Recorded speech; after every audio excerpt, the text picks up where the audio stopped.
चिंतित ना हो सका। वहां देवी लक्ष्मी के संग पार्वती भी हैं, वो संभाल लेंगे।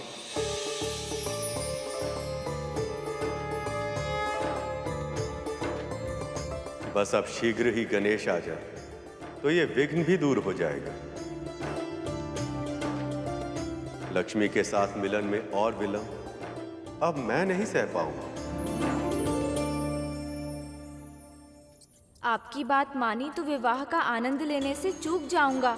वहाँ मामा श्री विष्णु प्रतीक्षा कर रहे होंगे और मामी श्री भी तो मेरे आगे दिया जलाने के लिए तैयारी कर रही होंगी। अब चलिए, चढ़िए मेरे हाथ पर।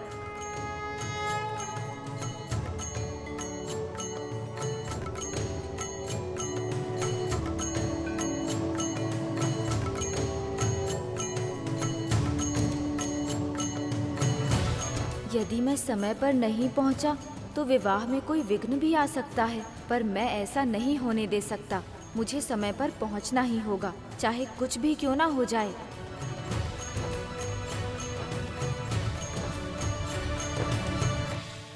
मैं बस इतना जानना चाहती हूँ, ऐसा क्या किया है इसने जो ये इतने सम्मान के योग्य बन गई?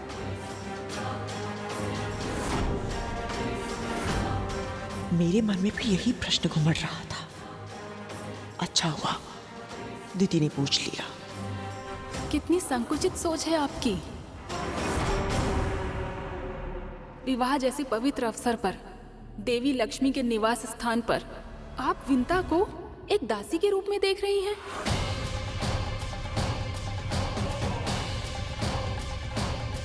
जबकि आप तीनों में केवल विंता ही है अपनी भक्ति की शक्ति से जो यहाँ तक पहुँच पाई है। और आपको तो ये बात पता है देवी दीदी कि शास्त्रों में भक्त का स्थान भगवान से बड़ा होता है।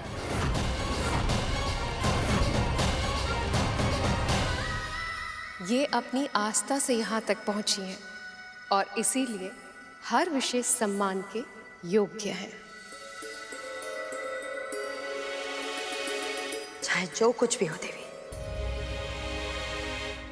एक दासी को मुझसे ज्यादा सम्मान देना यह अनुचित है।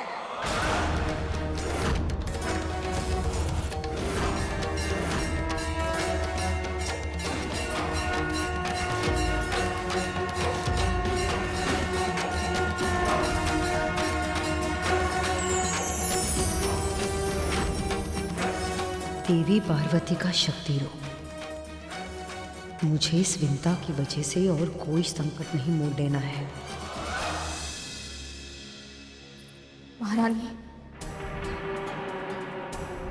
हम सब में चाहे जो भी समस्या हो, ये अवसर हम सब की समस्याओं से कहीं अधिक बड़ा है। इसलिए हमें अपने वाद विवाद को परे रखकर इस समय केवल इस विवाह में अपना ध्यान केंद्रित करना चाहिए। सहस्रों वर्षों में एक बार आता है ऐसा अवसर। विंता सही कह रही है, ये समय वाद विवाद में पड़ने का नहीं है। ये तो विवाह की प्रसन्नता को मनाने का समय है। हर्षोल्लास के इस वातावरण में खो जाने का समय है।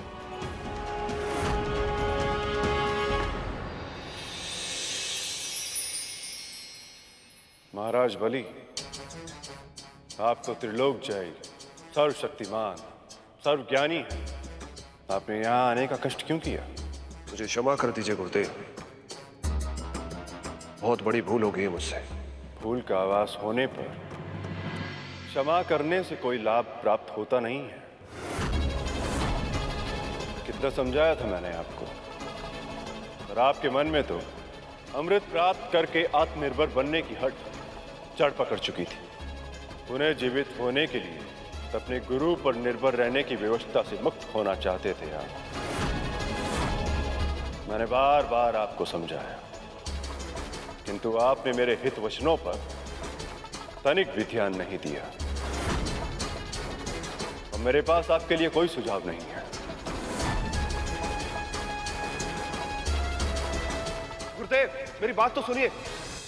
देवी लक्ष्मी ने देवराज और अन्य देवताओं की श्री लौटा दी और अब उन्हें अमृत भी मिल गया तो हम असुर बहुत बड़े संकट में फंस जाएंगे। सहायता कीजिए गुरुदेव, मुझे मेरी भूल के लिए क्षमा कर दीजिए।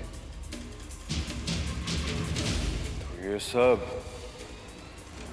विष्णु की चाल थी।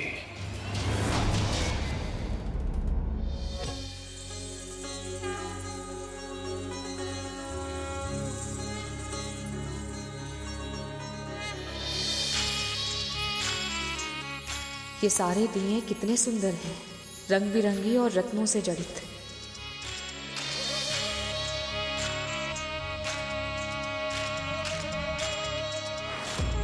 इन दियों के समक्ष मेरे मिट्टी से बने हुए इस दिए का कोई मूल्य नहीं है। माता लक्ष्मी को विशेष लोगों द्वारा लाए गए विशेष दिए ही समर्पित होने चाहिए।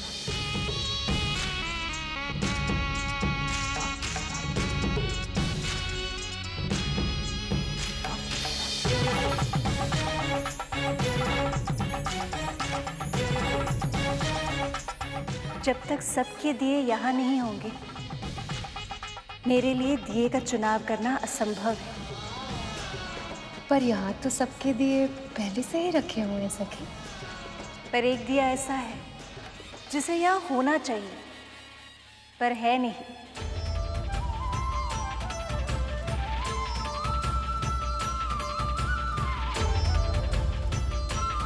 वो दिया विंता का है।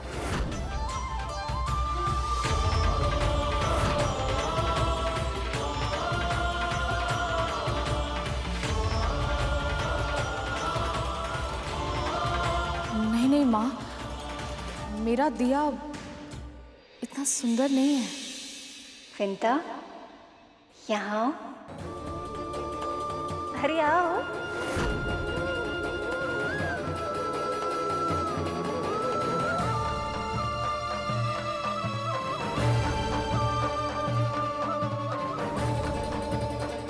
दिखाओ तो अपने आंचल में क्या छुपा रही हो।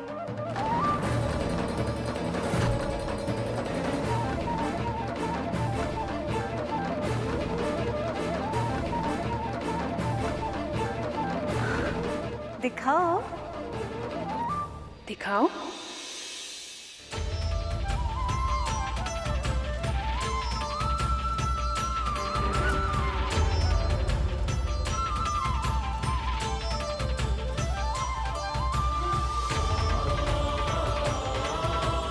मिट्टी का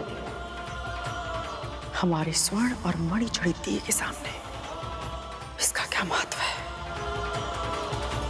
कितना सुंदर दिया है ये। इसमें गणेश की मूर्ति भी है। अरे हाँ, ये तो और भी अच्छा है। गणपति भले ही प्रत्यक्ष रूप से यहाँ उपस्थित ना हो, पर इस दिए के माध्यम से हम उनका ध्यान कर सकते हैं।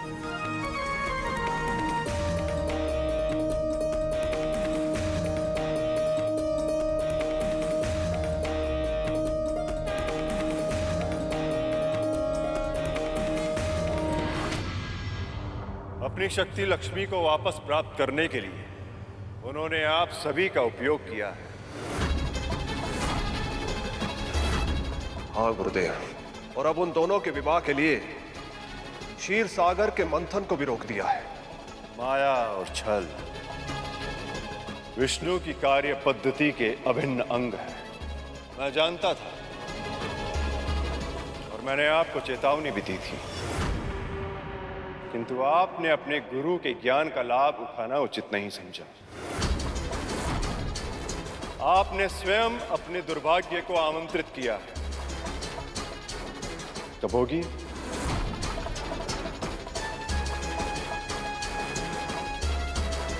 तो क्या आप सहायता?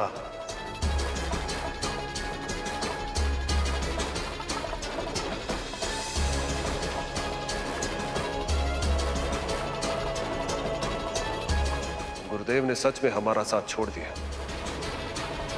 अभी सनेश से कौन बचाएगा हमें?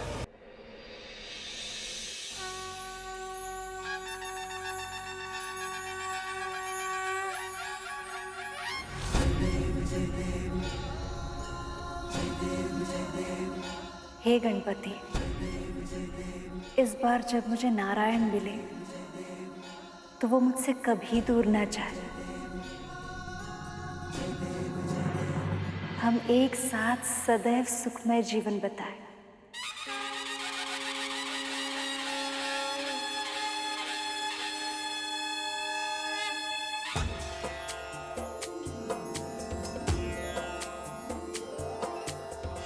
लाल चढ़ायो अच्छा गजमुख को, दिल लाल विराजे सुत गौरी हर को, हाथ लिए गुड़ लड्डू साई सुरवर को, महिमा कहे न जाए लागत हूँ पद को। अखंड दीप जल गया है सखा। इस क्षण से विवाह की प्रक्रिया भी आरंभ हो गई है। बधाई हो प्रभु, बधाई हो सखा।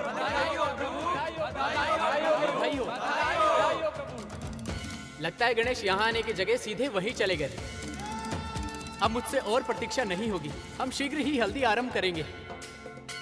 नारायण नारायण। अखंड दीप भी जल गया, परंतु मां अब तक नहीं आई। क्या वो सच में इतने दुर्लभ अवसर की साक्षी नहीं बन पाएगी?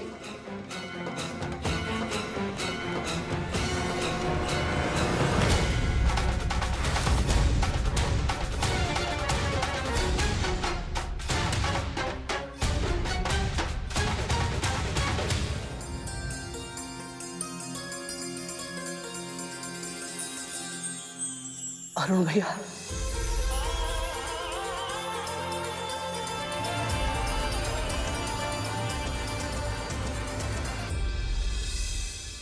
यदि मैंने अब भी सहायता नहीं की तो असुर बहुत बड़े संकट में फंस जाएंगे। इसे संभालना ही होगा।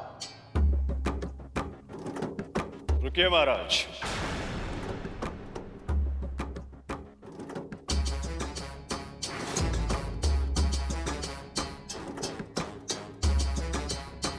शिष्य भले ही अपना कर्तव्य छोड़ दे, किंतु एक गुरु होने के नाते मैं अपना धर्म नहीं छोड़ सकता।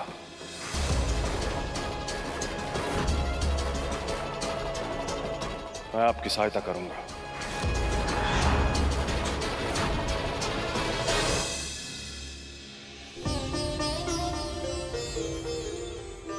गरुड़ मेरे भाई, तो जानता है आज मैं बहुत प्रसन्न हूं। अब अपने परिवार के साथ कुछ आनंद के पल बिता पाऊंगा मैं।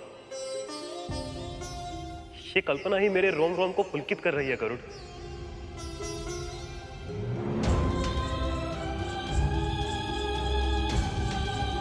क्या हुआ गरुड़? परिवार मां के बिना अधूरा है भैया, और मां नहीं आई। ये तो उससे किसने कहा?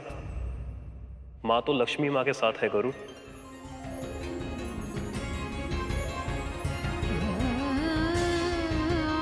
सच? मैं सत्य स्वरूप सूर्य का सारथी हूं गरुड़। मैं कभी झूठ नहीं बोलता।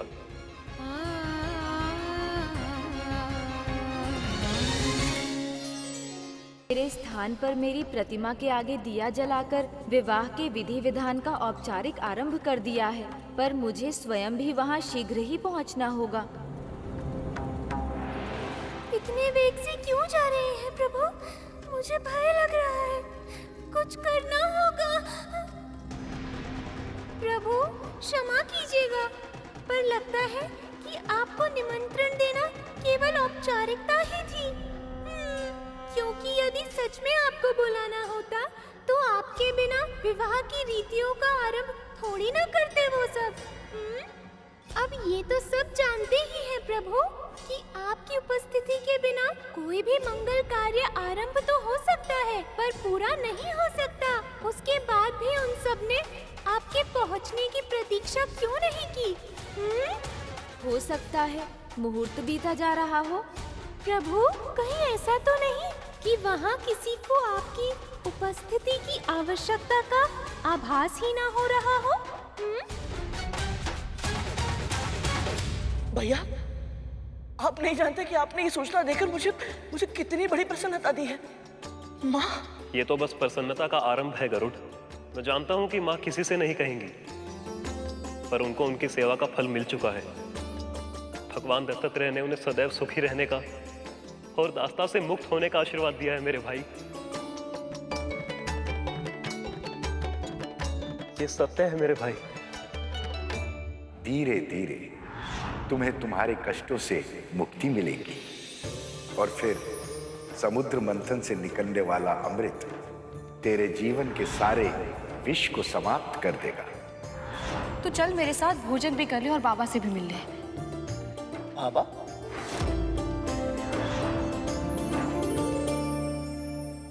मैं बहुत दुर्भाग्यशाली हूँ भैया।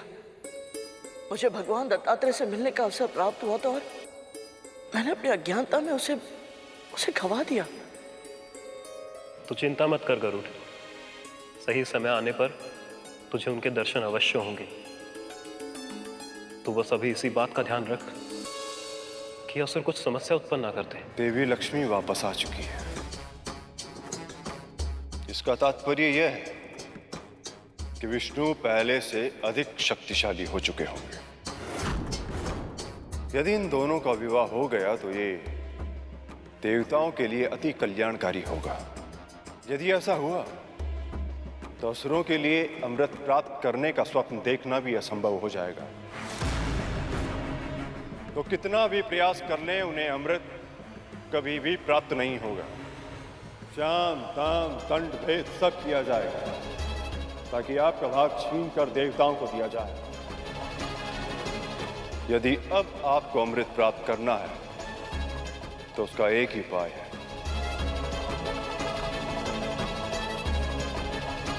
कर पाएंगे? कौन सा उपाय गुरुदेव? इस समय जब सभी का ध्यान विवाह पर केंद्रित है, आप सभी असुरों को मिलकर क्षीर सागर का मंथन करके उसमें से अमृत निकालना होगा।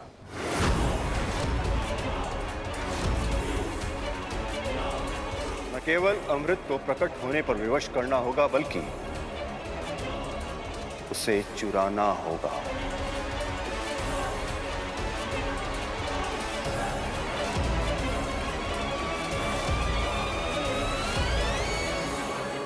अब तक इस मंथन का उद्देश्य मेरे लिए प्रभु विष्णु और माता लक्ष्मी का मिलन ही था भैया, परंतु ये जानने के बाद कि इस मंथन से निकलने वाला अमृत माँ की मुक्ति से जुड़ा है, मैं इसे प्राप्त करने की मार्ग में कोई रुकावट नहीं आने दूंगा। एक बार हम गुरुदेव की आज्ञा का पालन ना करके पाप कर चुके हैं, पर ऐसी मूर्खता और फिर नहीं करेंगे। आपके वचन को ब्रह्म वाक्य मानकर उसका पालन करेंगे हम असुर। अमृत प्रकट होगा भैया, और मैं ये निश्चित करूंगा कि ये योग्य पक्ष को ही प्राप्त हो। मैं अमृत की रक्षा अवश्य करूंगा भैया, फिर चाहे इसके लिए मुझे अपने प्राण ही क्यों ना देने पड़े। इससे पहले कि देवताओं की दृष्टि उस अमृत पर पड़े, हम उसे चुरा लेंगे। अब हम सारे असुर मिलकर मंथन करेंगे और अमृत को प्राप्त करेंगे।